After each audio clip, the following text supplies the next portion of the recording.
Benar kita kerja sama orang, benar kita punya perusahaan, benar kita punya restoran, benar kita punya klinik, punya rumah sakit. Ini semua sebab. Yang kasih rezeki siapa? Allah Subhanahu wa taala. Maka jangan gantungkan hati antum kepada sebab. Sebab harus dikerjakan karena perintah Allah Subhanahu wa taala. Tetapi hati harus bergantung kepada siapa? Kepada Allah Subhanahu wa taala. Saya bacakan perkataan Ibnu Rajab Al-Hambali, ya. Beliau mengatakan tentang hadis yang masyhur, ya, yang dimasukkan juga dalam Arba'in Nawawiyah, kata dari Umar bin Khattab radhiyallahu anhu, Nabi sallallahu alaihi wasallam bersabda, "Lau annakum tatawakkaluna 'ala Allahi haqqa tawakkulih la razaqakum kama yarzuqut tayr taqdu khimasan wa taruhu bitana." Kata Nabi sallallahu alaihi wasallam, kalau seandainya kalian bertawakal kepada Allah dengan tawakal yang sesungguhnya, benar-benar bertawakal, hati benar-benar bergantung kepada Allah sambil melakukan sebab, maka Allah akan beri rizki kepada kalian sebagaimana Allah beri rizki kepada seekor burung. Dia pergi di pagi hari dalam kondisi perut kosong, balik dalam kondisi perut sudah kenyang. Ya, saya bacakan ini, hadis ini disyarah oleh Ibnu Rajab Al-Hambali. Tolong dengarkan, ya. Beliau berkata,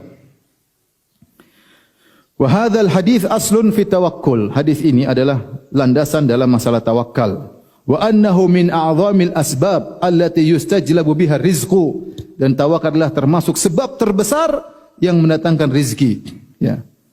Kemudian beliau berkata, "Annan nasa innama yu'tauna min qillati tahqiqi tawakkul wa wuqufihim al asbabiz zahirah bi qulubihim wa musakanatihim laha." Kata Imam Ibnu Rajab rahimahullah taala, kebanyakan orang-orang terkena musibah dari sisi sedikitnya tawakal mereka. Mereka tidak mewujudkan tawakal yang benar dalam hati mereka. Wa wuqufihim ma'al asbab adh-dhahirah, dan mereka benar-benar terfokus kepada sebab yang zahir, bi qulubihim, dengan hati mereka, dan tenangnya mereka kepada sebab tersebut. Mereka lupa kepada pembuat sebab, yaitu Allah Subhanahu wa taala. Ini yang sering mereka mendapatkan musibah di situ, ya, rizki sulit di situ. Kenapa? Hati mereka terfokus kepada sebab. Falidzalika yut'ibuna anfusahum fil asbab. Oleh karenanya mereka melelahkan diri mereka untuk urusan sebab. Wajtahiduna fiha ghayatal ijtihad, dan mereka bersungguh-sungguh dengan puncak kesungguhan. Wala ya'tihim illa ma qad qaddara lahum, dan tidak datang kepada mereka kecuali yang sudah ditakdirkan. Falau haqqaqut tawakkul, kalau seandainya mereka mewujudkan tawakal ala Allahi biqulubihim, dengan tawakal yang kuat dalam hati mereka kepada Allah, la saqa ilaihim arzaqahum ma'a ajna sabab, maka Allah akan kasih rizki kepada mereka meskipun sebabnya sedikit. Contoh seperti Maryam waktu kelaparan akan melahirkan, Allah mengatakan wa huzzi ilaiki bi jid'in nakhlati tusaqit alaiki rutuban janiyya. Kata Allah, wahai Maryam, goyangkanlah pangkal korma, niscaya akan jatuh rutub dari pohon korma, ya. Sebab coba bayangkan Maryam kondisi sakit. Orang melahirkan punya tenaga atau tidak? Enggak punya tenaga. Sakit dalam kondisi haus, dalam kondisi lapar. Kemudian kesakitan luar biasa, makhab, dia mengalami kesakitan, anaknya sudah mau keluar, lapar, enggak ada makanan. Allah bisa saja turunkan korma tanpa harus ngapa-ngapain, tapi Allah ajarkan kepada Maryam untuk melakukan sebab. Kata Allah, wa huzzi ilaiki bijidinah, goyangkanlah pangkal korma. Siapa bisa goyang pangkal korma? Jangankan orang mau melahirkan, kita saja laki-laki badan kuat, kalau goyang pangkal korma, bukan korma yang goyang, kita yang goyang. Bagaimana kalau mau goyang dari atas, dari bawah kita yang goyang. Apalagi wanita yang sudah mau melahirkan di puncak-puncak kelemahan. Tapi dia harus berusaha meskipun sedikit. Mungkin cuma dia elus-elus. Ya, tidak mampu dia goyangkan.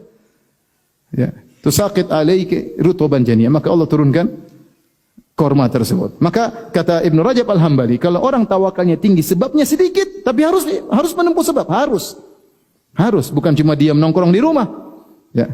Oleh karenanya Umar bin Khattab marah kepada orang, diriwayatkan Umar bin Khattab marah kepada sebagian orang yang nongkrong di masjid cuma berdoa saja. Umar menyuruh mereka untuk kerja.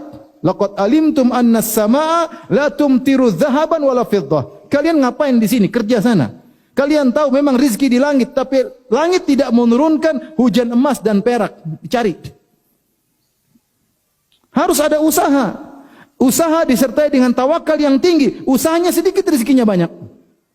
Makanya kata Ibnu Rajab, ini perkataan yang sangat ini, dia berkata, Ya. Falau haqqaqut tawakkul 'ala Allah biqulubihim, kalau mereka mewujudkan tawakal dalam hati mereka, la saqa ilaihim arzaqahum adna sababin, maka Allah akan datangkan rezeki kepada mereka dengan sebab yang sangat sedikit.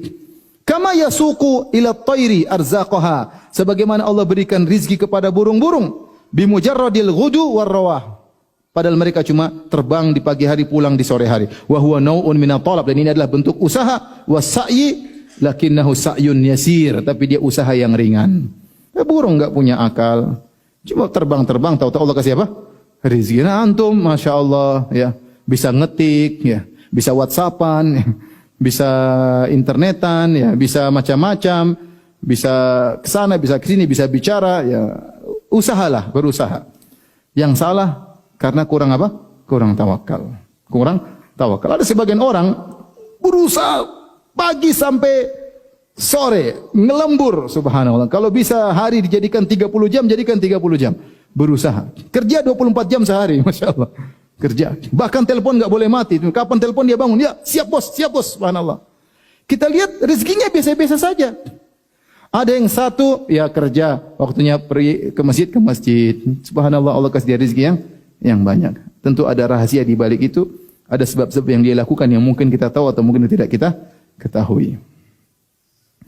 Namun tawakal tentunya harus dengan usaha. Lihatlah para anbiya, para nabi, mereka berusaha. Nabi SAW ya,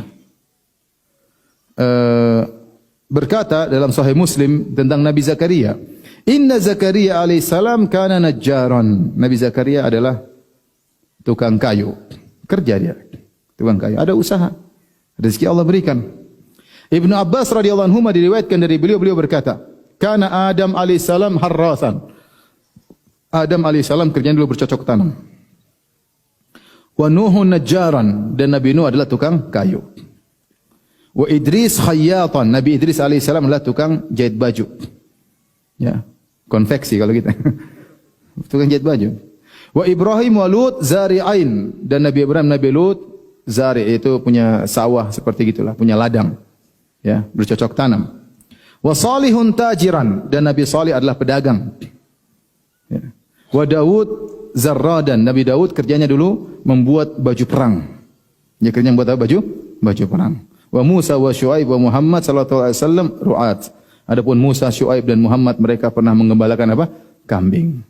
Jadi, ya, para nabi juga dulu mereka apa? Berusaha. Di seorang tatkala ingin dapat rezeki, dia atur hatinya. Masalah mengatur hati aja. Masalah mengatur hati. Subhanallah, kadang kita tamak dengan sesuatu kita tidak dapat. Tatkala kita tidak tamak, Allah kasih. Tinggal masalah mengatur hati. Kita tamak nih, semangat. Allah tidak kasih, subhanallah, sudah semangat luar biasa. Terkadang kita tahu, kita suka, tapi kita tidak tamak. Tahu-tahu Allah berikan itu harta kepada kita. Tinggal masalah mengatur hati. Masalah mengatur tawakal. Yang penting saya berusaha. Ya. Masalah hasilnya serahkan kepada Allah. Tugas kita tinggal berdoa kepada Allah, tapi kita harus berusaha.